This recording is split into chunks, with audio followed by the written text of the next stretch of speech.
Sir మీరు జగిత్యాల రామగుండంలో మళ్ళీ ఎగే policing visible policing అన్నీ కూడా స్టార్ట్ అవుతుంది. కానీ ఒకసారి మీరు జగిత్యాల రామగుండంలో మీరు చేసిన మర్డర్ అంటే మీరు చేసిన కదా మీరు డిటెక్ట్ చేసిన మర్డర్ కేసు చెప్పు. జగిత్యాల్లో ఒకరోజు ఈవినింగ్ అరౌండ్ 6-7 o'clock అట్లా ఒక లేడీ వచ్చిందండి. వచ్చేసి నా భర్తను ఎవరు తీసుకుపోయారు, నాకు ఫోన్ చేశారు, మీ భర్త మా ఆధీనంలో ఉన్నాడు, మీరు ₹1,00,000 తీసుకొస్తే ఇస్తే మీ భర్తను విడిచిపెడతామని చెప్పేసి చెప్పారు. అనగానే ఏ నంబర్ అమ్మా ఏంటంటే చూసేసరికి అది పబ్లిక్ టెలిఫోన్. అది ఎక్కడంటే జగిత్యాల టౌన్లోకి వెళ్ళే వచ్చింది public telephone. So public telephone అంటే మనం ట్రేస్ చేస్తే ఎలా ఉంటుందని చెప్పేసి అర్థం కాక వెంటనే ఆవిడను, మంచిదమ్మా నువ్వు ఎవరికి చెప్పలేదు కదా పోలీస్ స్టేషన్కి వస్తున్నట్టు అంటే చెప్పలేదు. ఎందుకంటే నువ్వు ఇక్కడ పోలీస్ స్టేషన్కి వస్తున్నట్టు ఎవరైనా చూసారా అన్న. నేను తెలియకుండానే వచ్చాను, ఎవరికి చెప్పలేదు పోలీస్ స్టేషన్. సరే మంచిదమ్మా అని చెప్పేసి ఆవిడను పోలీస్ స్టేషన్ లోపల కూర్చోబెట్టేసి ఆవిడ దగ్గర మొబైల్ ఫోన్, అది అప్పుడు మొబైల్ ఫోన్, ఆవిడకు కొద్దిసేపటికి ఫోన్ చేసి ఏమైంది డబ్బులు, మళ్ళీ ఫోన్ వచ్చింది, ఏమైంది డబ్బులు రెడీ అయినాయని. డబ్బులు రెడీ అయినాయని చెప్తే నేను డబ్బులు రెడీ, నువ్వు ధైర్యంగా ఉండమ్మా, బాధపడకు, కొంచెం ధైర్యంగా ఉండి నటిస్తుండు, చేస్తున్నాము, మీరు ఒకేసారి ₹1,00,000 అడిగి తక్కువ టైం ఇచ్చిన టైంలో నేను ఎలా చేయగలుగుతానో కొద్దిగా టైం ఇవ్వండి, నాకు కొన్ని గంటల టైం ఇవ్వండి అని చెప్పేసి మేము చిన్నగా నేను పక్కన కూర్చొని కాగితం మీద రాయడం, ఆమె చూసుకుంటూ మాట్లాడడం ఇలా చేయించాను. సో నాకు ఏం కావాలి, టైం కావాలి. టైం ఉంటేనే ఫస్ట్ ఆఫ్ ఆల్ ఎక్కడ ఫోన్ చేస్తున్నారు ఏంటి అని తెలుస్తుంటుంది. తర్వాత మా వాళ్ళు వెళ్ళడం కానీ ఐడెంటిఫై కానీ టైం కావాలి. సో దానికి ఏం చేసామంటే టైం తీసుకుంటూ మళ్ళీ బార్గెన్ చేసుకుంటూ ఆవిడతో మాట్లాడిస్తూ చూస్తూ ఆ నంబర్ అకౌంట్ వస్తుంటే ప్రతిసారి ఫోన్ నంబర్ మారుస్తున్నారు, అంటే లొకేషన్ మారుస్తున్నారు, మొత్తం టౌన్లోకి వెళ్ళి వస్తుంది పబ్లిక్ ఫోన్లోకి వెళ్ళి. సో వెంటనే నా దగ్గర కొంచెం ఎఫిషియెంట్గా ఉన్న కొంతమంది కానిస్టేబుల్ అందరినీ మఫ్టీలో సివిల్ డ్రెస్లో తొందరగా పెట్టేసి నేను మఫ్టీ అయిపోయాను, టీ షర్ట్ వేసుకున్నాను, షూస్ వేసుకున్నాను, అందరి దగ్గర షార్ట్ వెపన్ తీసుకున్నాం, దగ్గర పెట్టుకొని ఆమెతో మాట్లాడించుకుంటూ, ఎందుకంటే మేము మళ్ళీ కాల్ బ్యాక్ చేసేటట్టు ఆవిడతో, వాళ్ళే మాట్లాడలే. సో ఆ టైం తీసుకున్నాం. తర్వాత అకౌంట్ చేస్తున్నాం చెప్పేసి చూసేసరికి ఆ ఫోన్ నెంబర్ అదే పనిగా రిపీటెడ్ ఒకటే కాల్ నుండి వస్తుంటే వెంటనే తెలిసిన వాళ్ళని పిలుచుకొని ఈ నంబర్ ఎక్కడ నుండి, ఈవినింగ్ పూట, ఇప్పుడు మనకు టెలిఫోన్ ఎక్స్చేంజ్ ఉండగానే అవన్నీ మాకు రాదు ఇన్ఫర్మేషన్, నైట్ అయింది కాబట్టి ఇది ఎక్కడంటే అక్కడ ఉన్న టెలిఫోన్ వల్ల ఈసారి ఫలానా దగ్గర అని చెప్పి వాణి కాలేజ్ దగ్గర అని చెప్తే అక్కడికి మనం ఇద్దరిని నమ్మకస్తుని పెట్టి పంపించేసి వాళ్ళకి చెప్పాము, ఆ ఫోన్ డబ్బాలోకి వెళ్ళి ఎవరు ఫోన్ చేస్తున్నా కూడా గమనిస్తుండండి, దూరంగా ఉండి, మీరు ఎక్స్పోజ్ కావద్దు, ఇక్కడ ఫోన్ వచ్చేది ఉంటుంది, ఇక్కడ ఫోన్ రాగానే మీకు ఫోన్ చేస్తాం, ఇక్కడి ఫోన్ రాగానే మీకు ఫోన్ చేస్తాం, ఇక్కడ ఫోన్ కట్ కాగానే మీకు ఫోన్ చేస్తాం. దీన్ని బట్టి ఆ ఫోను చేస్తున్న వ్యక్తి ఈమెకు ఫోన్ చేసిన వ్యక్తి ఒకడేనా కాదా, అట్లా మేము land phone to mobile phone చేస్తుంటారు. మొబైల్ ఫోను రిసీవర్ మన దగ్గర ఉన్నారు, ల్యాండ్ ఫోన్ ఎక్కడదో పబ్లిక్ కాల్ ఆఫీస్ ఎక్కడో తెలిసిపోయింది, అది పీసీఓది, అక్కడ పెట్టినాం. మరి ఎవరు వచ్చిపోతుంటారు కదా అందరు బస్ స్టాండ్ దగ్గర, కాబట్టి ఎవరు తెలియాలి, మరి మాట్లాడిన వ్యక్తి వెళ్ళిపోయి తర్వాత వేరే అమాయకుని పట్టుకుంటే, కాబట్టి కొంచెం జాగ్రత్తగా ఓపికగా టైం తీసుకొని, నంబర్ ఆఫ్ కాల్స్ పెరిగినా మంచిగా టైం తీసుకొని మొత్తం మీద చేస్తున్న వ్యక్తి ఈమెకి చేస్తున్న వ్యక్తి ఎవరో అర్థం చేసుకొని పట్టుకున్నామండి. పట్టుకున్న తర్వాత వానికి ఈ పోలీస్ స్టేషన్ తీసుకురాలే, చీకటి కదా, ఓ చోట తీసుకుపోయి మేము మా స్టైల్లో మేము అడిగితే, అవును సార్ అలా భర్తను తీసుకుపోయాను, అతను మార్కెట్లో పనిచేస్తాడు, తీసుకెళ్ళినాం, అడిగింది నిజమే, మా ఇంకో 2 ఫ్రెండ్స్ ఉంటారు వాళ్ళు అని చెప్పేసి అంటే, ఎక్కడ అంటే వీఆర్కే ఇంజనీరింగ్ కాలేజ్ దగ్గర అని చెప్పారు. వీఆర్కే ఇంజనీరింగ్ కాలేజ్ ఉంటుంది. సో వీడితోని వానికి ఫోన్ తీసుకొని మొబైల్ ద్వారా వాడు చెప్తే వాళ్ళు డబ్బులు పట్టుకొస్తున్నారన్నా అన్నారు. ఎట్లా పోవాలి మరి అక్కడికి, ఇక అనుమానించవచ్చు, ఇక ప్రతి ఒక్కరు తప్పు చేసేటోడు ఖచ్చితంగా అనుమానిస్తాడు. కాబట్టి ఏం చేసామంటే ఏర్పడకుండా మేము ఎటో వేరే వైపు వెళ్తున్నట్టు వెళ్ళేసి మళ్ళీ వీఆర్కే ఇంజనీరింగ్ కాలేజ్ అంటే కొండగట్టు జగిత్యాల మధ్యన ఉంటుందండి వీఆర్కే ఇంజనీరింగ్ కాలేజ్. సో ఆ టైంలో చీకట్లో వెళ్ళాము. ఆ వీఆర్కే ఇంజనీరింగ్ కాలేజ్ పక్కన ఒక పెద్ద చెట్టు ఉంటే ఒక్కొక్క చెట్టుకు 4 పొజిషన్ తీసుకున్నాం. ఒక కల్వర్ట్ ఉంటే కల్వర్ట్ దగ్గర కూర్చున్నాం. వాళ్ళ ఆవిడని తీసుకపోతే వాళ్ళ ఆవిడను వాళ్ళ ఆవిడ నాన్నను ఇద్దరిని పెట్టేసి డబ్బులు ఉన్నట్టుగా డబ్బుల చుట్టలాగా ఒక చుట్ట చుట్టి ఇంత కట్టను పెట్టేసి పట్టుకున్నట్టుగా ఆమెను బస్సులో ఎక్కించాము, వాళ్ళ నాన్న బస్సులో ఎక్కించాము. తర్వాత మేము ఎట్టి బస్సులో బస్సు వెనకాల జీప్ లాంటిది ఏం పెట్టుకోలేదు, ఆటోలు పెట్టుకున్నాం, 2 ఆటోలు పెట్టుకొని మేము ఫోన్లో కోఆర్డినేట్ చేసుకుంటూ, వాళ్ళు కేవలం బస్సులో ఎవ్వరం ఎక్కలే, వాళ్ళిద్దరినే ఎక్కించాను. ఇంకా బస్సులో కూడా ఎక్కేటప్పుడు ఇక్కడ ఎవరైనా అబ్జర్వర్ ఉండొచ్చు అని బస్సులో ఎక్కిచ్చేసి వాళ్ళని ముందు పంపించేసి వాళ్ళ వెనకాల మేము పోతూ బస్సు దిగిన తర్వాత మేము దూరంగా దిగి మేము చెప్పాం ఫలానా దగ్గర కల్వర్ట్ ఉంటుంది, కల్వర్ట్ దాటగానే గేట్ ఉంటుంది, మీరు కల్వర్ట్ మీద కూర్చోండి, మేము మిమ్మల్ని ఐడెంటిఫై చేసుకోవడానికి మాకు ఉండాలి కదా టార్గెట్. అక్కడికి వస్తానన్నాడు అతను, వాళ్ళు పట్టుకున్న ఇంకో వ్యక్తి. సో ఇతన్ని పట్టుకొని ఇతని ద్వారా అటు కోఆర్డినేట్ చేసి అవే మాట్లాడిస్తూ వాడు వస్తున్నారు వాళ్ళు బస్సు ఎక్కారని చెప్పి అనిపిస్తూ మాట్లాడిస్తూ అక్కడికి ఫాలో చేసేసి వాళ్ళు బస్సు దిగి కల్వర్ట్ మీద కూర్చున్న చూసి బస్సు దిగినా ఎక్కడన్నా మీరు కొంచెం ప్రిడామినెంట్గా ఉండాలి, మీరు పట్టుకెళ్ళిన బ్యాగ్ పట్టుకొస్తున్నట్టుగా కనిపించాలి వాళ్ళ చేతిలో పెట్టేసి దూరంగా మేము 6 ముగ్గురు ఒక ఆటోలో ఎక్కిన వాళ్ళం వచ్చేసి ఒక ఆటోను ముందు దింపాము, ఒక ఆటోను బస్సు దాటి ఈ మా స్పాట్కు ముందుకు వెళ్ళిపోయి ఆఫీస్. వాళ్ళు అటు ముగ్గురు పొజిషన్ తీసుకో, ఇటువైపు మేము ముగ్గురం పొజిషన్ తీసుకోవాల్సి చూసినాం. ఒక 1/2 అవర్ 45 minutes వెయిట్ చేసామండి.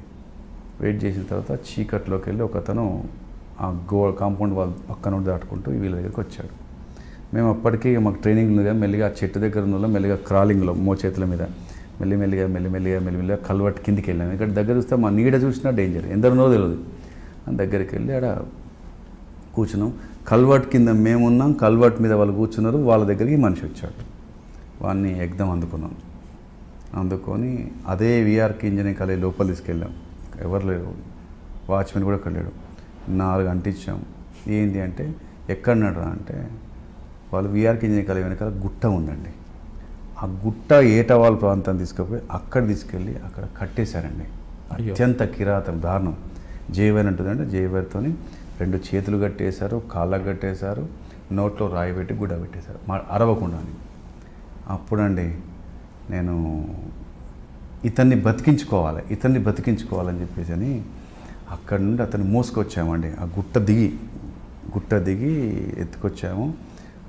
ఆల్మోస్ట్ బరువు ఎక్కువ ఉన్నాడు, మొత్తం మేమందరం 6, 4 పట్టుకోవాలి, 2 దారి చూపించాలి. అది తీసుకొచ్చి ఫాస్ట్గా గవర్నమెంట్ సివిల్ హాస్పిటల్ అడ్మిట్ చేసాం.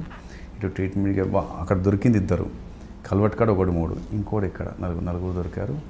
4ని తీసుకొచ్చి లైఫ్ సేవ్ అయిందా? అతను కాస్త అన్ఫార్చునేట్లీ చనిపోయాడండి. అయ్యో, అదే బాధ అండి. సో పనిష్మెంట్ కన్విక్షన్ పడింది కానీ అతను చనిపోయాడండి, సేవ్ చేయలేకపోయాము. అది జగిత్యాలో జరిగిన. సార్ ఇదే విధంగా మీరు కొయ్యూరులో కూడా రెస్క్యూ చేసినట్టున్నారు కదా?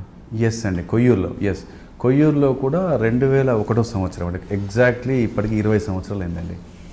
అప్పుడు నైట్ 9 o'clock ప్రాంతం అండి మాకు. కొయ్యూరులో నైట్ అంటే 9 అంటే కంప్లీట్గా మాకు అది మిడ్ నైట్. ఆ టైంలో ఎవరో ఆ రోడ్డు పైన వెళ్తున్న వ్యక్తి అక్కడ ఉన్న చిన్నపాటి గుడిసె హోటల్లో మల్లారంలో వాగొడ్డు పక్కన ఒక పిల్లగాడు ఇసుక దిబ్బలో కూరుకుపోయాడు గోతిలో. అతన్ని రెస్క్యూ చేయడం కోసం పబ్లిక్ అంతా పోతున్నారు, కానీ అయితలేదు. పిల్లగాడు బతికిండో చచ్చిపోయిండో తెలియదు మాకు, పరిస్థితి ఘోరంగా ఉందట అని అక్కడ ఎవరో ఓ మాట అనిపోయారట. ఆ విషయాన్ని ఆ హోటల్లో పనిచేసే శ్రీనివాసన్ ఉన్నాడు, అతను వచ్చి చెప్పాడు నైట్. చెప్పగానే ఇప్పుడు అప్పటికే పరిస్థితి అంటే విపరీతమైన ఎక్స్ట్రీమిస్ట్ యాక్టివిటీస్ అవుతున్నాయి, యాంటీ ఎక్స్ట్రీమిస్ట్ యాక్టివిటీస్ అవుతున్నాయి.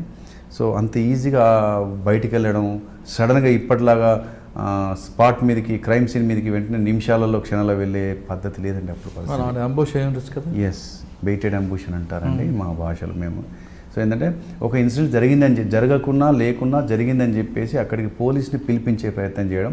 ఆ పోలీసు ఆ ఆతృతలో ఆదరబాదలో పోలీసు వచ్చే ప్రయత్నంలో అన్నీ మర్చిపోతారు, ప్రికాషన్ తీసుకోవడం. అప్పుడు వాళ్ళని అంబుష్ చేసి ల్యాండ్ మైన్తోనో లేకపోతే అంబుష్ చేసి అటాక్ చేయడం లాంటిది సంఘటనలు కోకోలలో జరుగుతున్న టైం అది. ఆ సమయంలో ఈ ఇన్ఫర్మేషన్ రాగానే ఇప్పుడు పిల్లగాడు ఉన్నాడా పోయాడా అసలు నిజమా కాదా ఫస్ట్ తెలుసుకుందామంటే ఫోన్ లేవు, రాకపోకలు లేవు. అది దట్టమైన అటవీ ప్రాంతంలోకి వెళ్ళాలి.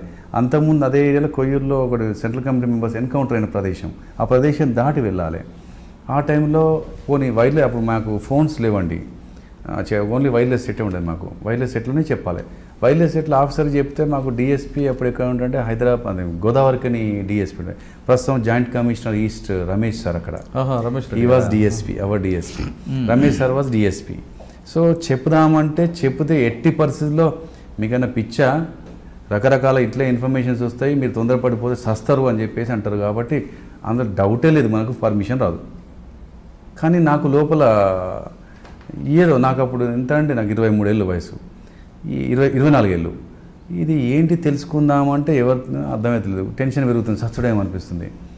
అప్పుడు నేను ఒక్కనే నాకు ఏపీఎస్పీ వాళ్ళే ఫుడ్ పెట్టేవారండి, వాళ్ళందరూ స్టేషన్ ప్రొటెక్షన్ చేసేవాళ్ళు.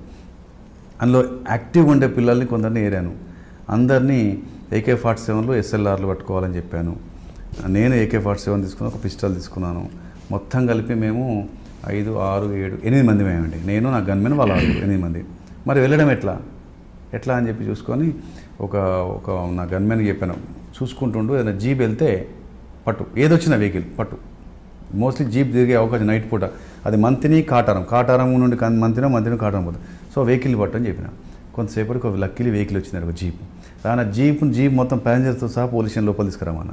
పోలీస్ స్టేషన్లో వచ్చిన ప్యాసింజర్స్ కొందరు, వాళ్ళందరినీ భయపడరు, మీరేం భయపడండి, ఒక అర్ధగంట పని ఉంది, మీరు అందరూ ఇక్కడ ఉండండి, బయటికి వెళ్ళదని చెప్పి సెంట్రీకి చెప్పాను, పంపించక బయటికని. ఆ జీప్ తీసుకున్నాం, 8 మందిని. ఇప్పుడు డ్రైవర్ మీద మా ప్రాణాలు ఆధారపడి ఉండదు, డ్రైవర్ ఉండొద్దు, మేమే ఉండాలి, మా ఇష్టం తోలుతాం, డెసిషన్ మా చేతిలో ఉంటుంది అని తీసుకున్నాం. ముందు వేరే చోటుకు పోయి మళ్ళీ స్ట్రెయిన్ రూట్లో పోతే కూడా డౌటే, కాటారం వైపు వెళ్ళాం, ఒక 4-5 కిలోమీటర్లు వెళ్ళి మళ్ళీ డీ రూట్ తీసుకొని మళ్ళీ ఫాస్ట్గా గోతుల రోడ్డు, గుంతలు, బీటీ రోడ్ కాదండి, అంత కచ్చా మెటల్ ఉంది, అక్కడక్కడ గుంతలు ఉంటాయి. స్లోగా అయితే బ్లాస్ట్ అయ్యే అవకాశం ఉంటుంది, స్లోగా అయితే టర్నింగ్ దగ్గర స్లోగా పోతే చనిపోయే ప్రమాదం, ఎందుకంటే మా బ్యాచ్మేట్స్ కూడా చనిపోయారు. సో కాబట్టి క్రాసింగ్లలో స్లోగా అవ్వద్దు, గుంతలలో స్లోగా అవ్వద్దు. జీపు పట్టీలు ఇరిగినా మంచిదే, కానీ స్పీడ్ తగ్గద్దు అనుకొని వెళ్ళామండి. వెళ్ళేసరికి నిజంగానే రోడ్ దాటుతూ జనాలు కనిపిస్తున్నారు. అక్కడ రోడ్ దగ్గర దిగి ఆ బాగొడ్డుకు పరిగెత్తుకుంటూ వెళ్ళాం. వెళ్ళేసరికి ఒక 20-25 ఫీట్ల గోతి, ఆ గోతిలో పిల్లవాడు కూరుకుపోయాడు, ఒక తల కనబడుతుంది. ఎవరి కంట్రోల్ లేదు, పబ్లిక్ అంతా అందరూ గుమిగూడారు.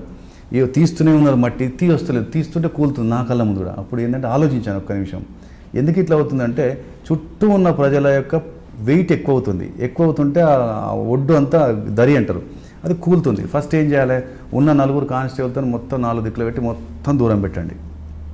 మేము వెళ్ళేటప్పుడు డ్రాగన్ లైట్ పట్టుకుపోయాలండి, డ్రాగన్ లైట్ మంచి ఫోకస్ వస్తుంది, లైట్ డ్రాగన్ లైట్ పట్టుకెళ్ళాం. తీసుకెళ్ళి 4 ఉండమని చెప్పాను. ఒక 2 ఎవరన్నా ఏమన్నా జరుగుతుందో అబ్జర్వ్ చేసుకుంటుండండి, మంచి చెడు. ఇంకిద్దరు ఉన్నారు, నా గన్మెన్ ఇంకోతను. నేను చెప్పినట్టు వినండి అని చెప్పిన. ఏం చేయాలంటే మొత్తం ఎవరు రాకండి, అరవకండి, డిస్టర్బ్ అయితే చికాకు అవుతుంది అని చెప్పేసి ఆ పిల్లాడికి వెళ్ళి కిందికి వెళ్ళాను.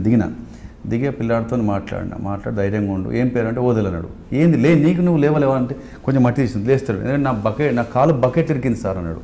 చిన్నపిల్లాడు, అరౌండ్ 13-14 ఇయర్స్ ఉంటాయి, 16-17 ఉంటాయి అనుకుంటా, 17 ఉంటారు. బకెట్ తిరిగింది సార్ అన్నాడు. లేవస్తలేదు సార్ అన్నాడు. ఒక కాలు బకెట్ ఒక కాలు బయట ఉంది, లేవలేకపోతున్నాడు. చలో ఏం చేద్దామంటే మెల్లిమెల్లిగా ఇక్కడ ఉన్న వ్యక్తిని ఇక్కడ దాకా ఇసుక తీసినాం. నా కళ్ళ ముందే కూలుతుంది. మళ్ళీ జనం అంతా ఏమంటారు, మా కానిస్టేబుల్ సార్ మీరు కూడా పోతారు సార్, కూలుతున్నారు సార్, వద్దు సార్ లేండి సార్ లేండి, తప్పది, మనం ఇక్కడ దాకా వచ్చినాం, ఇక్కడికి వచ్చినట్టు అతను బతికియాల్సింది, లేపాల్సింది, ఏదైనా మంచిది అని చెప్పేసి అన్నాం. ఎట్లా అంటే నాకు లోపల ఆతృత పెరుగుతుంది, ఏమవుతుందో మంచి చేయవద్దు, నేను చెప్పకుండా వచ్చిన, పర్మిషన్ తీసుకోలేదని చెప్పి అట్లాగానే ఆలోచించేసి నేను, అరే బాబు నువ్వు చేతులు పైకి లేపి పట్టుకో, నీ చేతిలో నీ కిందికి వెళ్ళి గట్టిగా పట్టుకుంటా, నా కాళ్ళను ఇంకో గన్మెన్ పట్టుకోవాలి, ఇంకో ఇట్లా ఒక 8-9 మందిని కంప్లీట్ చైన్ లాగా ఒకరి కాళ్ళు పట్టుకోవాలి, అందరు గట్టిగా పట్టుకోవాలి, ఏమైనా చెంపుకుంటే మంచిగా దూడ్చుకోండి, గట్టిగా పట్టుకోవాలని చెప్తే నేను మొత్తం అతన్ని హగ్ చేసుకొని ఇలా పట్టుకున్నాను. మరి జాగ్రత్త జర్క్లు చేయకండి, నడువులు ఇరుగుతాయి అని చెప్పేసి చైన్ లాగా, హ్యూమన్ చైన్ లాగా చెప్పేసి ఒక్కసారి ఒకే కుదుపులో లేపాలి, సాగదీస్తే మొత్తం స్పైన్ మొత్తం డిస్కులు అన్నీ పోతాయి అని ఒకేసారి చెప్పి గట్టిగా పట్టుకుంటే చలో అని పట్టు ఉంటుందండి. ఒక పాట పాడింది, అంత పట్టుకొని గట్టిగా లాగితే నాకు మెల్లిమెల్లిగా జారుతుంది, ఇక్కడ ఆపుకున్నా. అయినా పిల్లాన్ని అట్లే ఆ బకెట్ కాలు అన్నీ పట్టుకొని బైక్ లేపామండి.